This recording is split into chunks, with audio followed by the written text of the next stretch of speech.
How can you get your age so wrong? Oh no, what a shame. What a shame. Here I was preparing a special episode of the show to mark Meghan Markle's 45th birthday. I've got Link Lauren, one of Meghan Markle's biggest supporters in the United States of America, and we were just going to celebrate how this lady has turned 45. And Link, it's just such bad news because all of a sudden, this birthday, this 45th birthday, has turned into an absolute disaster for Meghan Markle. I think when I was 30, if I thought about 50, I thought that is an awful long way away.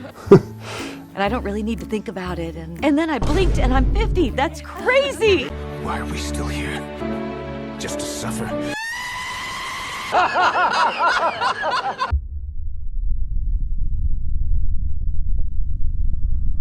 Many people out there have been speculating on that Meghan Markle has lied about her age. Is she actually older? Yesterday, she turned 45. That's the number on the cake. That's the number in the caption. That's the number every newspaper on both sides of the Atlantic printed without blinking. And within 4 hours, thousands of people underneath every royal channel on this platform were doing what they do every August, counting backwards and getting a different answer. I'm going to quote Tom Bauer by saying, he said, look, we all laughed at Samantha and she was right. And everything she said has come true. I've been reading those comments for a long time. And this year, I noticed something I never had before. Every single one of you is asking the wrong parent. You ask about the father. He'd know. He was there. A man knows when his daughter was born. Meghan was born, and she was born as a C-section, so she was put in my arm. I was the first person to hold her. Her little hand went on my fingers like that. You ask about the half-sister, the classmates, the yearbooks, that magazine page from 1997 that gets dragged out of the loft every summer, like a Christmas decoration. There's nothing original here. I hope you're having the best birthday you've ever had. Thank you for everything. Which is really such a fake. And in 8 years of books, documentaries, court filings, and one very expensive Netflix series, nobody has ever put the question to the one human being on this earth who does not need a single piece of paper to answer it, her mother. Doria Ragland was in that room, not down the corridor, not waiting by a telephone. In the room on the 4th of August, 1981, at West Park Hospital in Canoga Park, out in the San Fernando Valley. What if Meghan Markle was adopted? What if there more to her birth than just her age? Could it be that she doesn't know her own age because she's been lied to by her father and mother? Could it be that's why Doria doesn't have a bond with Meghan Markle? Because what mother leaves her daughter when she's 3 or 4 years? Whatever anybody else in the story has, she has something none of them do. She was the one giving birth. And in 45 years, she has never once been asked for the number. 45 candles went on that cake yesterday, and somewhere behind them stands a woman who has never been asked to count. I remember when she was born, big new addition to the family, and we just have a very young sister here. So that's what we're doing today. We're not going to argue with anybody. We're not going to wave a certificate at you and tell you to calm down. We're going to look at what her own family has put in writing, their own books, their own legal filings, their own private emails. Because when I sat down and lined those up next to each other, I found something I genuinely was not expecting. Thomas Jr. was 14 when Meghan came into the world. Were you disappointed? No, I just made a little mark on my board and said, oh, there's another lie, click. There are more numbers in this family than there are people in it. And there's one thing Meghan herself said about age, out loud, on the record, years before Harry, that almost nobody has ever quoted properly. We'll get to it. Stay with me, because it lands very differently once you've seen the rest.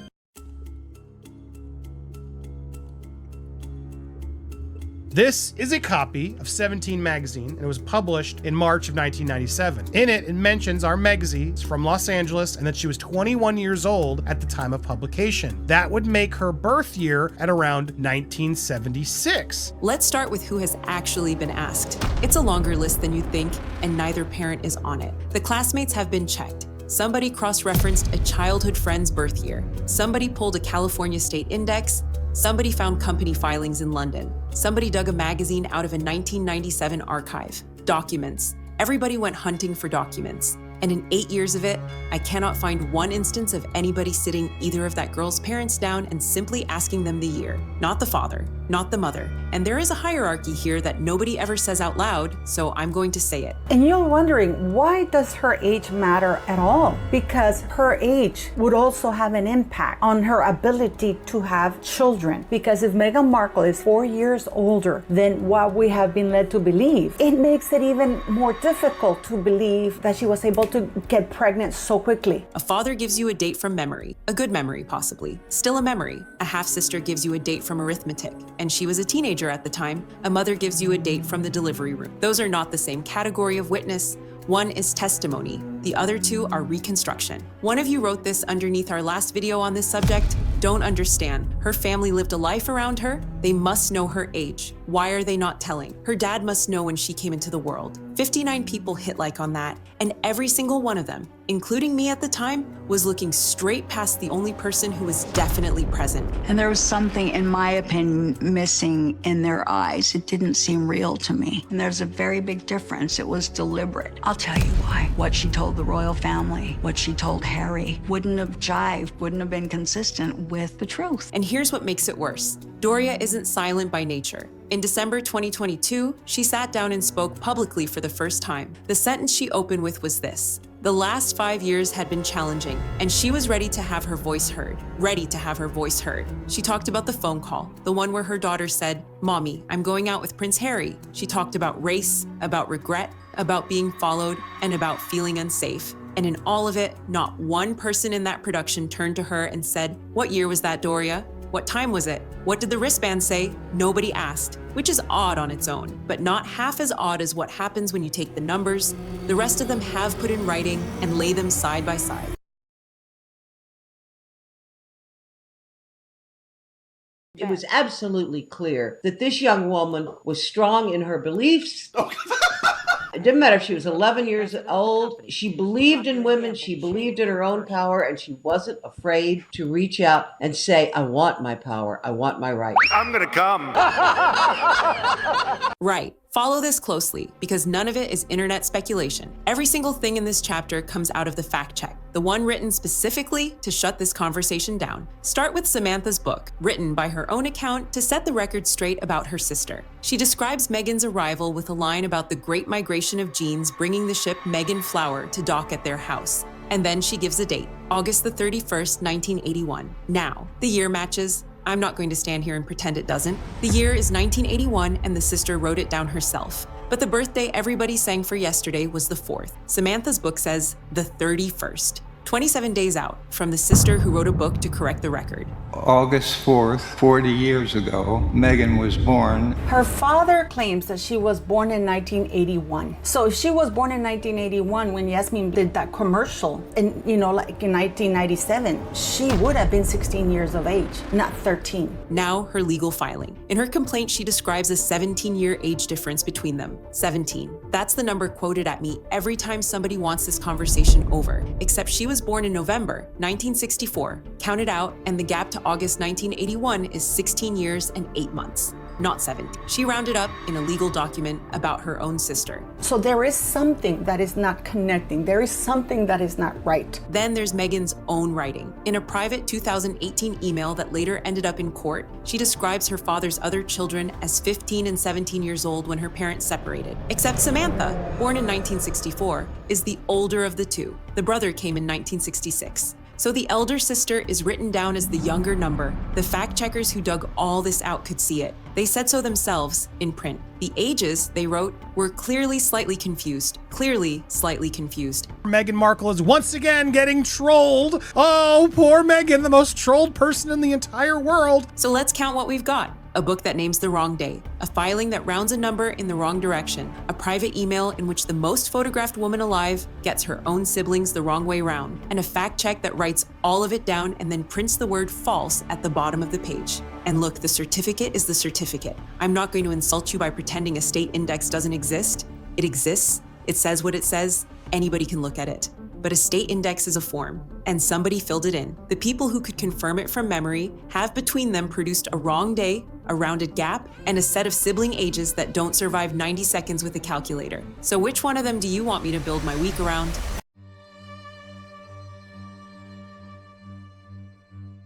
I recall seeing this photo, was from an article that came out back on November 11, 2017, before Harry and Meghan got engaged. And that is a super important detail. This article that was published on November 11, 2017 with the headline, "The Look That Hooked Meghan's Dad," the charming high school photos of the woman who could be Prince Harry's mother-in-law showing the sweet eyes and afro that Ms. Markle thinks made her father fall for her. Written by Caroline Graham. Yes, the same Caroline Graham who was responsible for publishing those staged photos that ruined Thomas Markle's relationship with his alleged daughter. Now, here's the part that stopped me. The theory that's been running under every video on this subject for years, the one that will not die no matter how many certificates get waved at it, says she wasn't born in 1981 at all. It says 1976. It says 1977. It comes from that magazine page, from the classmates, from a lot of people who look at photographs and say the arithmetic doesn't sit right. Fine, let's take it completely seriously for 2 minutes and do the thing almost nobody arguing about it has bothered to do. Fresh-faced and full of hope for the future, she could, surely, never in her wildest dreams have imagined that her daughter would one day grow up and fall in love with a prince. This is Meghan Markle's mother as a teenager with captivating looks, seen in an enchanting photo published for the first time here today. Doria Ragland was just 16 and an outstanding pupil at Fairfax High School in Los Angeles when these pictures were taken for the school yearbook in 1972. Her life then revolved around her studies, listening to Marvin Gaye and fun-filled nights at a local Mexican taco joint with friends. But just 7 years later, Doria would fall head over heels in love with Thomas Markle, a handsome Hollywood lighting director 12 years her senior. Meghan has previously said of their romance, "I like to think he was drawn to her sweet eyes and her afro, plus their shared love of antiques." Let's find out what her parents were doing in 1976. They hadn't met. Here's the timeline, and none of it is disputed. Meghan's own account, in her own writing, is that her parents met in the late 70s. Her father, a lighting director on a soap opera, her mother temping at the studio. The reporting puts a whirlwind romance of 6 months in front of the wedding. And the wedding we can date to the day, the 23rd of December, 1979, a temple on Sunset Boulevard, a monk in orange robes. She was 23, he was 35, and an uncle who told a newspaper years later that none of the family had heard a word about Thomas until the invitations landed on the doormat. Whatever it was, they married and had me. Yay! The pair married in 1979, and 2 years later, their beloved only daughter Meghan was born. 6 months back from that December wedding puts the meeting somewhere in the middle of 1979. So put the two timelines next to each other. The official one, they meet in 1979, marry that December, and a daughter arrives in August 1981. 19 months after the wedding, tidy, raises no eyebrows anywhere. The other one, the one thousands of people believe and have believed for years, has that daughter arriving in 1976 or 1977, which is 2 to 3 years before her parents were introduced, not before the wedding, before the introduction, before the lighting department and the makeup department were even on the same call sheet. That is not a rounding error. That's a ghost at the wedding. I've lost my dad in this, so him as my father-in-law was really important to me. I don't know of anybody that cold to do this. And I want to be clear about what I'm doing, because it isn't what you think. I am not telling you the theory falls over. Every time somebody has stood up and told this audience to calm down, it has not aged well. What I'm telling you is that the theory, if it holds, doesn't just move a birthday, it moves a family. Because if she really did arrive in 1977, then the tidy little story, the studio, the 6-month romance, the temple, the baby 19 months later, isn't the story. Not the order of it, not the shape of it, not any of it. Somebody would have to have been rewriting it from the very first page. And there she is again, standing quietly at the back of the room, the one who was there.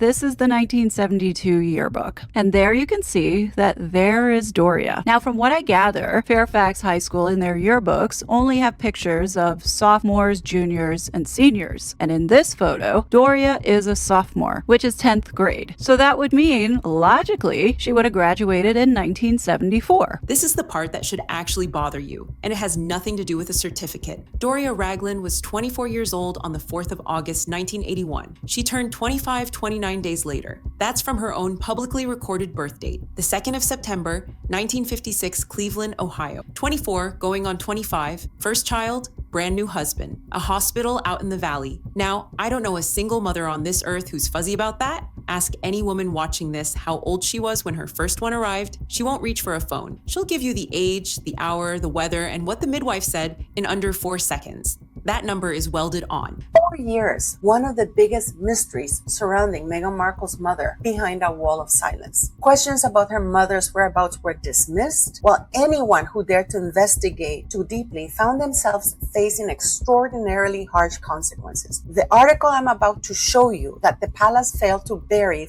finally explains Doria's long absence. So here's what we've got. A woman who knows it perfectly, who in 8 years of the most relentlessly covered family on the planet has given the world one proper interview. One. And in it, she said she was ready to have her voice heard. She had the floor, a global audience, cameras, hours of it. And through all of that, and 8 years of headlines about her daughter's age either side of it, she has never once said the number out loud. Not in that interview, not in a statement, not in a single quoted line anywhere. According to Mr. Markle, Meghan Markle lived with him from the age of 10 until she graduated from high school. Meghan Markle alleges many times that her mother lived just 40 minutes down the road from her. Given LA, that is actually a very short distance. The high school principal from Meghan Markle and all the teachers did not know that Doria was Black because they had never met her. Mr. Markle was single-handedly raising Meghan Markle. No vestiges of Doria. Why wouldn't a devoted mother go to meet the teachers, which is mandatory in the state of California? Only one parent has full custody and guardianship of the daughter, which seems to be the case for Mr. Markle. Now, that could be nothing. Mothers don't generally get asked to certify their children, but this has been argued in public for years. Books, court filings, newspaper columns. It got so loud that a British magazine in print since before Queen Victoria took the throne felt it had to run the question at all. And through all of it, the one person who could end it in 4 words has not said a syllable. Everyone else here has an incentive. The father has one, the sister has several, the commentators have a business model, and yes, before somebody types it, so do I. The mother has nothing. She's not selling a book. She's not suing anybody. She has never once cashed in on any of it, which makes her the only clean witness in the entire affair, and the only one nobody has ever called.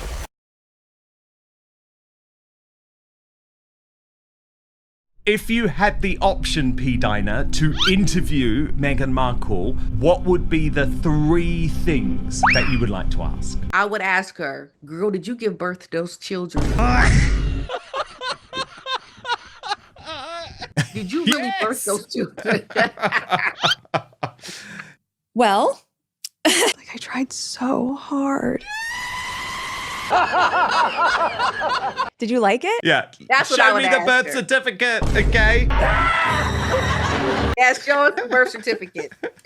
And then there's the other one, because this family has produced 2 births that a piece of paper should have settled, and neither of them ever quite did. You'll remember the story. Candles carried into a hospital room, Sanskrit chanting on the speakers, a photograph of his mother propped on a table, 2 epidurals in the version that has gone round ever since, and a new mother out of a central London hospital and on the road home roughly 2 hours after delivering. 2 hours. You had a great deal to say about that, and I have not forgotten it. And then Harry in his book says that within 2 hours of the child being born, they were back at Frogmore Cottage. Those are his words. Those are not my words. Those are his. One of you wrote, she gave birth in hospital at age 42, 43, after 2 epidurals and was home in her bed 2 hours later. Really? 116 of you agreed with her. If that is the case, that means that this woman with not 1 but 2 epidural, with a very difficult birth, geriatric, was literally cleaned up. The baby was smucked, wrapped, put in a van, and sent back, because it takes almost an hour from Portland Hospital to go to Frogmore Cottage. Yes. How can this woman be allowed? That is a medical liability. Somebody else, who plainly knew what she was talking about,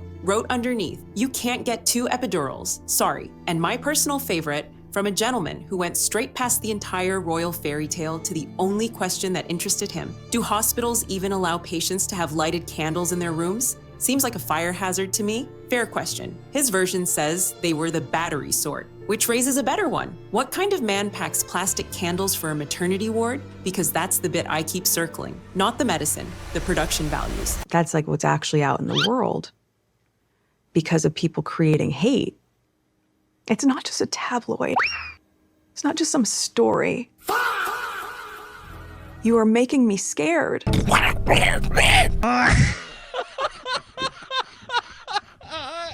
And here's what nobody stops to say out loud. Every detail of that day, the candles, the chanting, the epidurals, the 2 hours, comes from exactly one place. Him, his book, his telling. When did we all quietly agree that a man's own memoir counts as evidence about that man? Nobody writes 400 pages about himself and comes out looking worse than he went in. That is the precise opposite of what a memoir is for. And this is the household, remember, where one half of it put her own brother and sister the wrong way round in writing. We watched that 2 chapters ago, in a court file. So no, I'm not taking the timeline of a birth on trust from the other half of that household on the strength of a book he was paid to write, and understand what I am and am not saying here. Long before she was a duchess, Meghan Markle was a queen. I'm not going anywhere near those children. They're children. They didn't choose any of this, and they get no part in it. Not from me, not ever. What I'm looking at is the account the adults gave of a day, the story they chose to tell. And the way that story, like the other one, comes out a slightly different shape every time somebody looks straight at it. 2 births. 2 documents that should have ended every argument stone dead, and nobody has ever properly asked the woman standing closest to either of them.